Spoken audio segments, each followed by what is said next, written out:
Welcome to the 6th episode in our series, British Political Terms That Baffle the Rest of the World. In this series, we explain some unique British political terms and discuss the British political system. Let's start with, what is the House of Commons? The House of Commons is the lower chamber of the Parliament of the United Kingdom. It is the legislative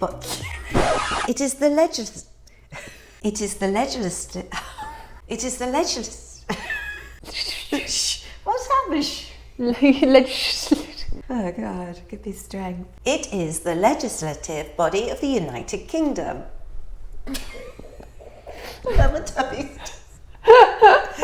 It consists of 650 members of Parliament. MPs are elected by citizens of the UK in general elections. Sometimes there's a by-election where a member of Parliament needs to be appointed for a particular area or areas. Each MP has his or her own constituency. They are elected in a first-past-the-post election system. They hold their seats until Parliament is dissolved. I was going to say absolved. Absolved. We absolve you of all the terrible decisions and laws that you've made.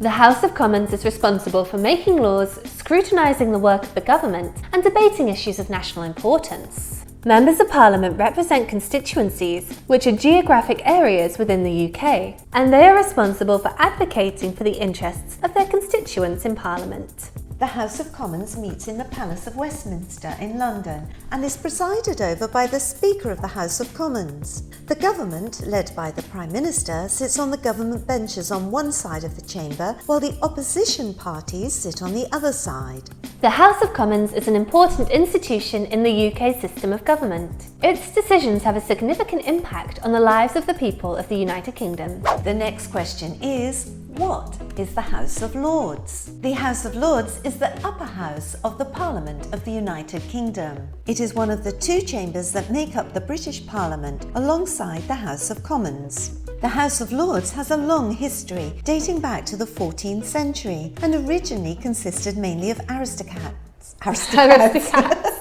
Those famous Disney characters. And originally consisted mainly of aristocrats and bishops who held hereditary seats in the chamber. However, over time the composition of the House of Lords has evolved, and today it is made up of a combination of hereditary peers, appointed life peers, and senior bishops of the Church of England. As of 2023, there are 781 members of the House of Lords in the United Kingdom, with 261 lords belonging to the Conservative Party, 185 crossbench lords, and 174 that are members of the Labour Party. The remaining members of the House of Lords belong to smaller political parties, or are not affiliated with a political party. The House of Lords is responsible. God, I just can't work with Let's try to do it quietly. The House of Lords is responsible for scrutinising and revising legislation that has been passed by the House of Commons, and it has the power to amend or reject bills. The House of Lords also has the power to initiate legislation, although most bills are introduced by the government in the House of Commons. Unlike the House of Commons, the House of Lords does not have the power to initiate financial legislation or to veto bills passed by the House of Commons. However, it does have the power to delay legislation for up to a year, which is known as the power of parliamentary delay.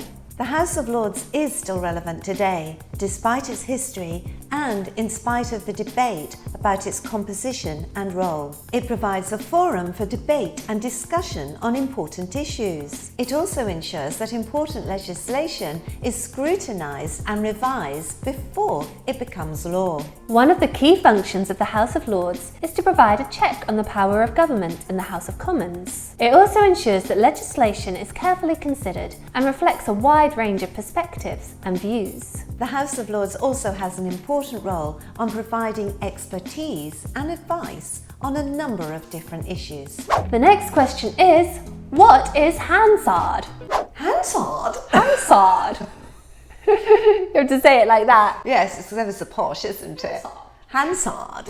Hansard is the official record of parliamentary debates in the UK. It refers specifically to the edited verbatim reports in the House of Commons and the House of Lords. The Hansard record includes a transcript of everything said in the chamber during a parliamentary session, as well as a record of all the written questions and answers. The record is produced by a team of editors who listen to the recordings of the proceedings and make corrections for accuracy, clarity, and grammar. Hansard is an important historical record of parliamentary debates and is used by researchers, historians, and journalists to study the history of parliamentary proceedings and the development of public policy. It is also used by members of Parliament and the public to review and scrutinise the work of the government and to hold elected representatives accountable. The term Hansard is derived from Luke Hansard, who established the printing and publishing of parliamentary debate in the 18th century.